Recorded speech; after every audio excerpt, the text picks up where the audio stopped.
Shalom para disciple maker, para mentor. Ini adalah pertemuan yang ke-6. Thank you buat teman-teman semua yang udah memberikan hati dan memberikan waktunya untuk belajar terlebih dulu sebelum memuridkan. Oke, video ini supaya kita bisa memuridkan dengan efektif menggunakan ebook follow up atau discipleship ebook follow up.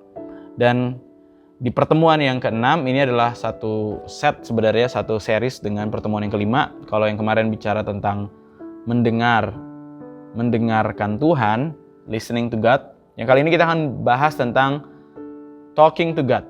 Oke, kita mengerti bahwa dalam membangun hubungan kita perlu mendengarkan dan kita perlu berbicara kepada Tuhan. Bayangin kalau kita ketemu sama seseorang, saya ketemu si A misalkan. Terus pada saat ketemu, saya terus yang ngomong. Saya percaya si A makin kenal saya, tapi saya nggak makin kenal si A. Kenapa? Karena saya terus yang ngomong. 1 jam ketemu, saya ngomong 55 menit. Dia cuma ngomong 5 menit. Saya nggak tahu apa-apa tentang dia. Karena dia cuma bahas tentang dirinya 5 menit. Saya yang 55 menit. Oleh karena itu dalam sebuah relationship perlu untuk kita tuh punya komunikasi. Kita bicara, tapi kita juga mendengarkan. Bahkan seringkali nih, pada saat kita ketemu seseorang yang kita kagumi, yang punya profil yang sangat luar biasa, cenderung kita akan lebih banyak mendengarkan, ya. Dan saya pikir sebegitunya juga harusnya kita dengan Tuhan. Kita ketemu dengan pencipta semesta alam, Tuhan yang memiliki kehidupan kita. Akan lebih banyak hal yang kita bisa dapat pada saat kita mendengarkan. Ya, kalau soal Yesus kenal kita, saya percaya dia kenal kita bahkan sebelum kita lahir. Dia yang menenun kita, dia tahu siapa kita. Tapi kita justru yang perlu kenal dia. So that's why dalam saat teduh pastikan kita juga punya waktu untuk mendengarkan Tuhan. Dan itu kita lakukan dengan membaca firman Tuhan. Itu yang akan membuat kita semakin dalam berjalan bersama Tuhan. Go deeper so that we can shine brighter. Nah, di bagian ini bicara kepada Tuhan tuh juga disebut berdoa, ya. Talking to God is also called pray to God. Doa kepada Tuhan. Percayalah kepadanya setiap waktu, hai umat, curahkanlah isi hatimu di hadapan Tuhan. Nah, ada pedoman untuk kita berdoa. Dan pedoman itu disingkat pray. P-R-A-Y. P-R-A-Y. Ya, pray.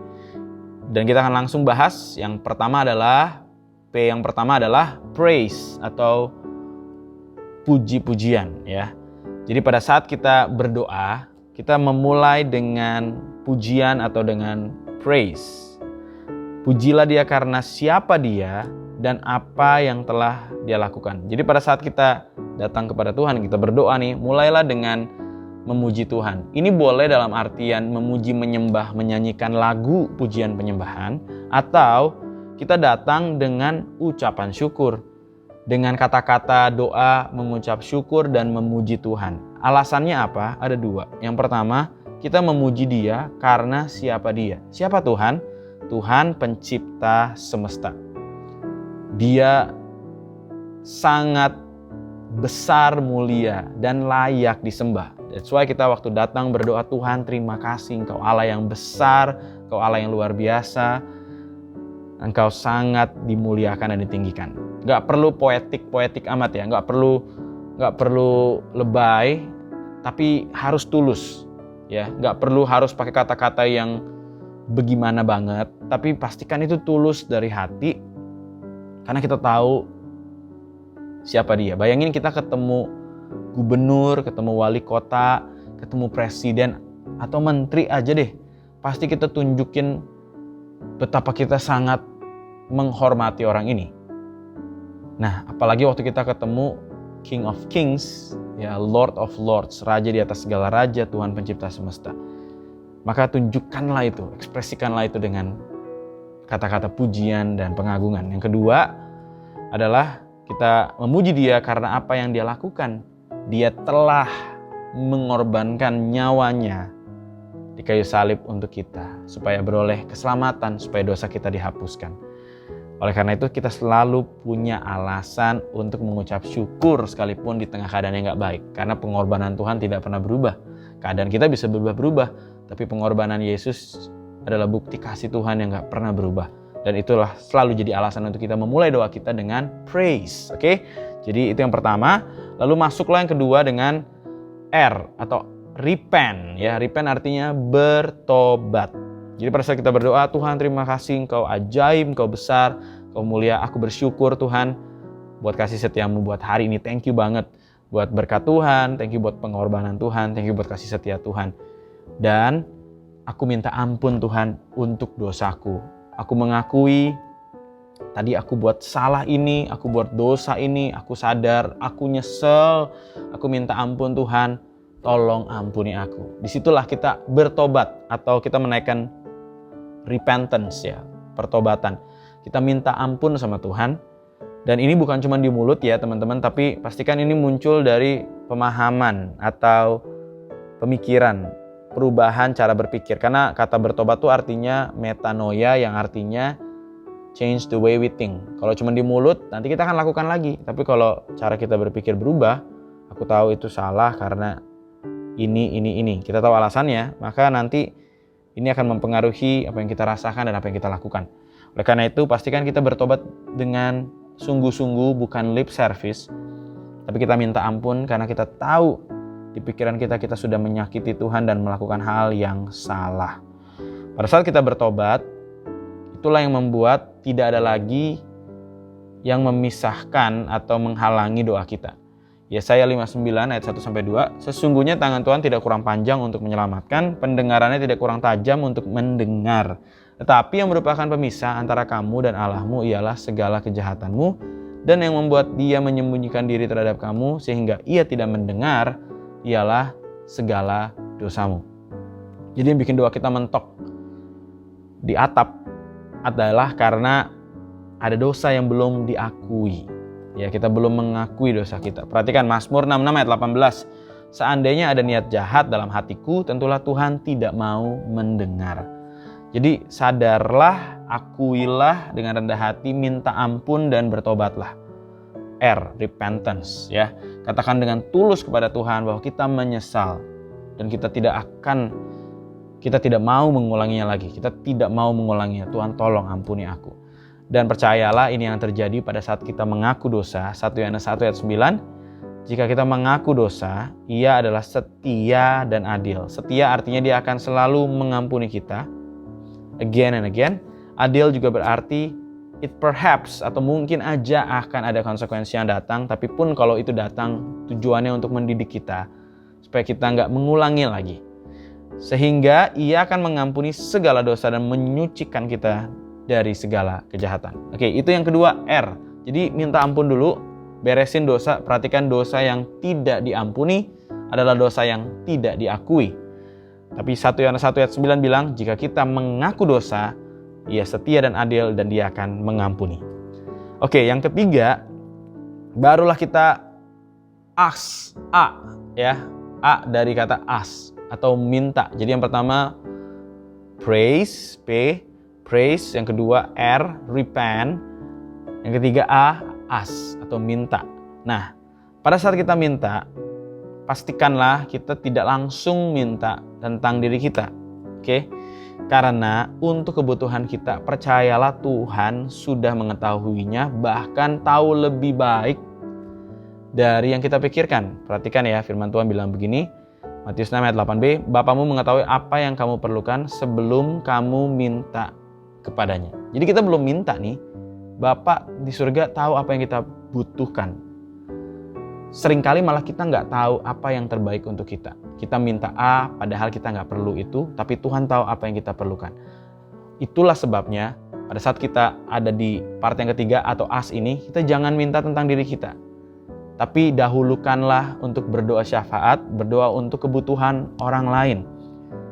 Berdoalah untuk kebutuhan bangsa dan negara kita. Berdoa untuk Indonesia, bersyafaat untuk Indonesia, bersyafaat untuk kota Batam, bersyafaat untuk komunitas di mana kita ada atau orang-orang di sekitar kita yang Tuhan taruh di hati. Doakanlah kebutuhan-kebutuhan orang-orang yang kita jumpai terlebih dulu. Mungkin dia adalah teman satu kul kita, mungkin dia adalah orang yang kemarin aja baru cerita ada masalah. Bersyafaatlah, berdoalah untuk mereka. terlebih dulu. Biarkan Tuhan memakai doa kita sebagai rahim untuk melahirkan kehendak Tuhan atas bangsa, kota, dan orang sekitar kita. Ia mau memakai setiap kita. Tuhan mau memakai doa-doa kita. Jadi setelah itu, setelah kita sampaikan semua kebutuhan orang lain, bersyafaat untuk orang lain, barulah at the end kita minta apa yang menjadi kebutuhan kita. Percayalah, doa itu bukan tentang minta-minta. Sebab doa itu sebenarnya adalah sebuah hubungan. Oleh karena itu, pastikan kita meminta untuk kebutuhan-kebutuhan orang lain, berdoa bagi orang-orang lain, baru setelah itu kita meminta untuk kebutuhan kita sendiri. Dan saya percaya orang yang mengenal hatinya Tuhan, permintaannya pasti bukan yang mengecewakan Tuhan atau yang tidak sesuai dengan kehendak Tuhan. Nah, ingatlah untuk berdoa dalam nama Yesus. Jadi setelah A, kita lanjut ke Y atau Y, artinya yield atau berserah. Jadi P, praise, puji-pujian. Setelah itu R, repent, bertobat. Tuhan ampuni aku. Setelah selesai kita masuk ke A, as, minta untuk kebutuhan yang lain dulu, bersyafaat dulu buat kota, buat bangsa, buat hal-hal yang lain di sekitar kita. Baru ask for ourselves, ask for others, and then ask for ourselves. Lalu yang terakhir adalah yield atau berserah. Berserah seperti apa yang Yesus lakukan. Jadi setelah kita minta, kita nggak maksa. Tapi kita bilang begini, bukan kehendakku, melainkan biarlah kehendakmu yang terjadi. Sama seperti yang Yesus lakukan pada saat dia berdoa. Dia minta kalau boleh cawan ini diambil daripadaku, tetapi bukanlah kehendakku, melainkan kehendakmu lah yang terjadi. Kenapa demikian? Karena Tuhan tahu yang terbaik lebih daripada kita. Dan karena Yesaya 55 ayat 8-9 bilang begini, sebab rancanganku bukanlah rancanganmu, dan jalanmu bukanlah jalanku. Demikianlah firman Tuhan, seperti tingginya langit dari bumi, demikianlah tingginya jalanku dari jalanmu, dan rancanganku dari rancanganmu. Yeremia 29 ayat 11, aku tahu mengenai rancangan apa yang ada padaku mengenai kamu. Bukan, demikianlah firman Tuhan, yaitu rancangan damai sejahtera dan bukan rancangan kecelakaan, untuk memberikan kepadamu hari depan yang penuh harapan. Jadi pada saat kita berserah, gunakanlah ayat ini sebagai dasar. Tuhan, bukan kehendakku yang jadi, karena kehendakmu pasti yang terbaik. Rancanganmu damai sejahtera, bukan kecelakaan, untuk beri hari depan yang penuh harapan. Dan dengan berserah, kita percaya Tuhan akan menjawab jauh lebih dari apa yang kita doakan dan kita pikirkan. Pasti yang terbaik. Dan setelah itu, apa yang bisa kita lakukan? Tutuplah doa kita dalam nama Tuhan Yesus. Kenapa? Karena ini yang Tuhan mau dan Tuhan ajarkan sama murid-murid. Yohanes 14 ayat 13-14. Dan apa juga yang kamu minta dalam namaku, aku akan melakukannya. Perhatikan ya, apa juga yang kamu minta dalam namaku, nama Yesus, aku, Yesus, akan melakukannya. Supaya Bapa dipermuliakan di dalam anak. Jika kamu meminta sesuatu kepadaku, kepada Yesus, dalam namaku, dalam nama Yesus, aku akan melakukannya. Jadi jangan lupa, ditutup dengan dalam nama Tuhan Yesus. Oke, setelah kita berdoa, bagaimana jawaban doa dari Tuhan? Perhatikan, Tuhan bisa aja jawab ya, Tuhan bisa jawab tidak, atau Tuhan bisa jawab tunggu. Sebab Tuhan buat segala sesuatu pada waktunya. Nah, jadi setiap kita berdoa, selalu memberikan ruang untuk jawaban ya, jawaban tunggu, atau jawaban tidak. Sama seperti halnya kita minta sesuatu sama orang tua kita. Ada kalanya yang kita minta itu bisa membahayakan dan orang tua kita bilang, enggak boleh. Dan itu bukan untuk membuat kita sakit, kecewa, atau kecelakaan, tapi justru untuk memberikan damai, sejahtera, dan rancangan hari depan penuh harapan. Demikianlah Bapa di surga terhadap setiap kita. Dan perhatikan motivasi kita, the heart of the prayer, ya, sikap hati saat kita berdoa. Janganlah berdoa dengan selfish, tapi selalu berdoa dengan selfless. Karena selfless prayer is an attractive prayer to God. Karena doa yang gak egois selalu jadi doa yang menarik buat Tuhan. Yakobus 4 ayat 3 bilang begini, Atau kamu berdoa juga, tapi kamu tidak menerima apa-apa karena kamu salah berdoa. Sebab yang kamu minta hendak kamu gunakan, hendak kamu habiskan untuk memuaskan hawa nafsumu. Jadi perhatikan, ada orang yang doa, tapi yang dia minta untuk memuaskan hawa nafsu, itu pun tidak dijawab Tuhan. Jadi perhatikan the heart of our prayer atau motivasi doa kita. Pastikan untuk jadi berkat. Oke? Dan part yang terakhir, pada saat kita berdoa, pada saat kita sudah dipenuhi Roh Kudus, maka kita beroleh karunia untuk berdoa dalam bahasa roh. Bahasa roh adalah bahasa doa. Kita sudah bahas ini di pertemuan yang ketiga. Karena seringkali kita nggak tahu apa yang kita mau doakan, tetapi dengan bahasa roh atau bahasa doa ini, Roh Kudus membantu kita untuk berdoa tepat sasaran. Roma 8 ayat 26. Demikian juga Roh membantu kita dalam kelemahan kita, sebab kita tidak tahu bagaimana sebenarnya harus berdoa.